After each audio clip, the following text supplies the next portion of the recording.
बर्फ के पहाड़ों के बीच बसा एक ऐसा धाम जहां हर सांस में विष्णु जी का नाम गुनगुनाता है। नीलकंठ की चोटियां, अलकनंदा का संगम और बीच में एक अस्तित्व जो हर भक्त को खींच लाता है।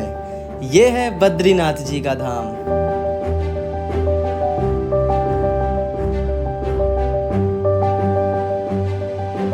और कहते हैं कि जहां हर शब्द से पहले नारायण निकले वहां सिर्फ भक्ति नहीं, एक दिव्य शक्ति होती है।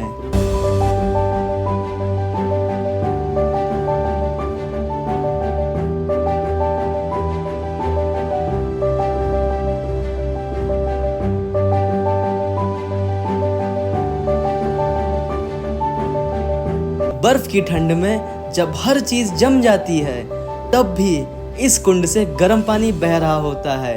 यह है तप्त कुंड।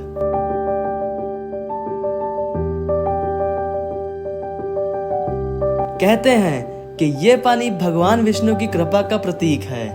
मंदिर के दर्शन से पहले लोग यहाँ स्नान करते हैं ताकि शरीर और मन दोनों पवित्र हो जाएं। लोकल लोग और पुरोहित कहते हैं कि यहाँ स्नान करने से रोग, पाप और मन की गंदी सोच सब धुल जाती है। और सच कहूँ तो यहाँ खड़े होके एक अलग ही शांति महसूस होती है।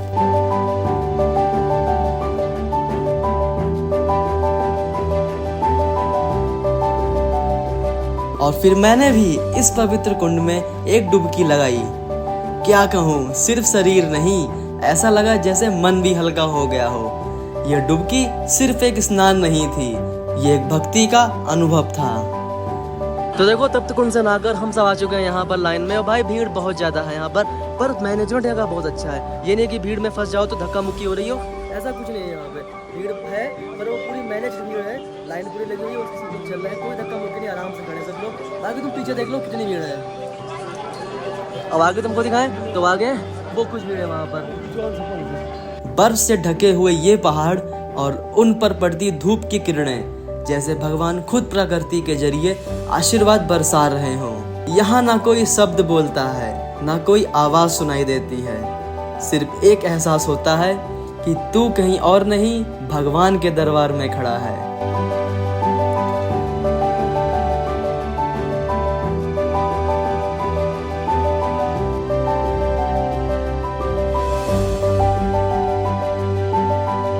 और भाई, ये जो अलकनंदा नदी बह रही है ना, ये सिर्फ एक नदी नहीं, ये उत्तराखंड की सबसे पवित्र धाराओं में से एक है। इनका जन्म होता है सतोपंत ग्लेशियर से, जो बद्रीनाथ के पास नीलकंठ पर्वत के नीचे स्थित है। ये नदी बद्रीनाथ से निकलकर काफी दूर तक जाती है। जोशीमठ, कर्णप्रयाग, रुद्रप्रयाग से होती हुई देवप्रयाग तक पहुंचती है और देवप्रयाग में जाकर ये मिलती है भागीरथी नदी से। और वहां से शुरू होती है हमारे सबसे पवित्र नदी गंगा मैया की।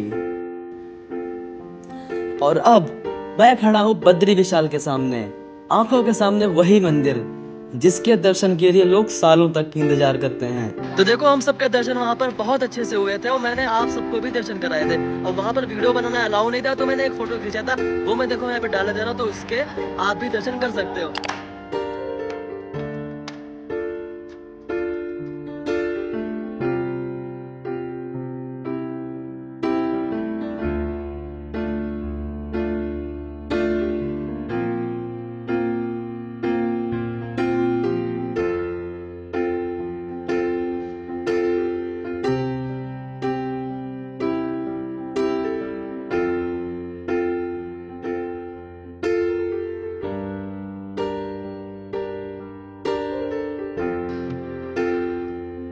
और भाई, एक इंटरेस्टिंग बात यह है कि बद्रीनाथ जी का मंदिर सिर्फ 6 महीने के लिए खुला रहता है।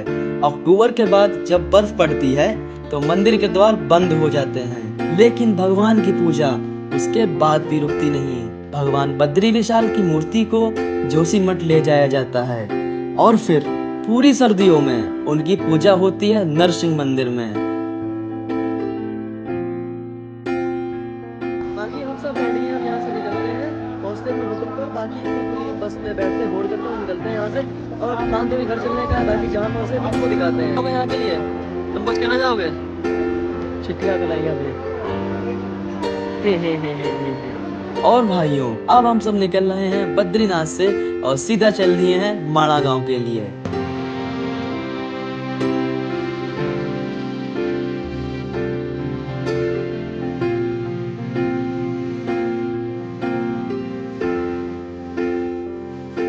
ये सिर्फ एक गांव नहीं है भाई, ये है भारत का ऐसा गांव जहां से आगे सिर्फ तिब्बत का बॉर्डर है। और अब मैं माणा की पतली पतली गलियों से होकर गुजर रहा हूँ और सच कहूँ तो हर कदम पे एक अलग ही वाइब महसूस हो रही है।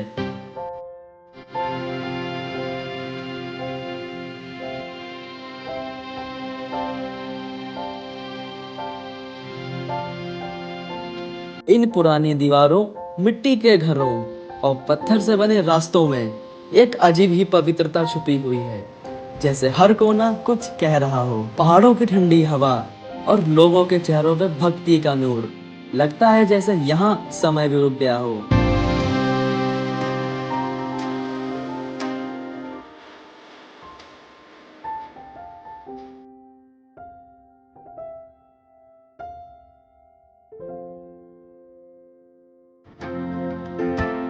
और अब मैं आपको एक ऐसी नदी दिखाने जा रहा हूँ जो दुनिया में कहीं नहीं दिखती, और वो है सरस्वती नदी। कहते हैं कि ये वही सरस्वती है जो ऋग्वेद में लिखी गई है, एक ऐसी पवित्र नदी जिसका अस्तित्व तो है लेकिन जिसे देख पाना हर किसी के नसीब में नहीं होता।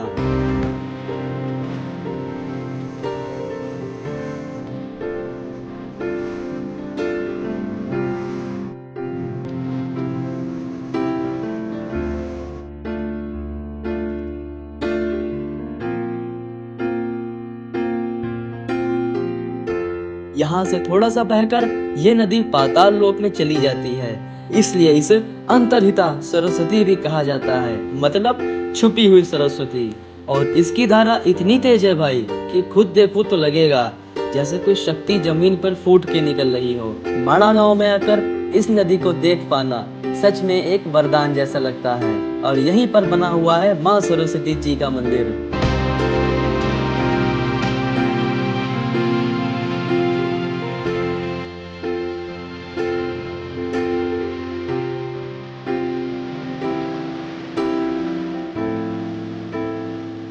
और भाइयों, अब मेरे सामने है स्वर्गारोहण मार्ग, वो रास्ता जहाँ से पांडवों ने अपनी अंतिम यात्रा शुरू की थी, स्वर्ग की ओर। कहते हैं कि महाभारत के बाद जब पांडव सब कुछ त्याग करके हिमालय की तरफ निकले तो यही रास्ता था जहाँ से उन्होंने स्वर्ग की यात्रा शुरू की। और ये रास्ता आज भी यही है, उन्हीं पहाड़ियों के बीच जहाँ से पांडव गुजरे थे। उनके कदम, उनकी कहानी हवा में घुली हुई लगती है। अब हम खड़े हैं उन महायोद्धाओं के सामने जिन्होंने अपने जीवन की अंतिम यात्रा यहीं से शुरू की थी। ये मूर्तियां सिर्फ पत्थर नहीं है, ये इतिहास है जो हर भक्त को याद दिलाती है कि ये जमीन कभी महाभारत की साक्षी बन चुकी है। और दोस्तों, अगर कभी जीवन में थोड़ा सुकून चाहिए हो तो एक बार माणा जरूर आना और भगवान बद्री विशाल का आशीर्वाद लेके लौटना। मैं मिलता हूँ आपको अगले सफर में, तब तक के लिए जय बद्री विशाल।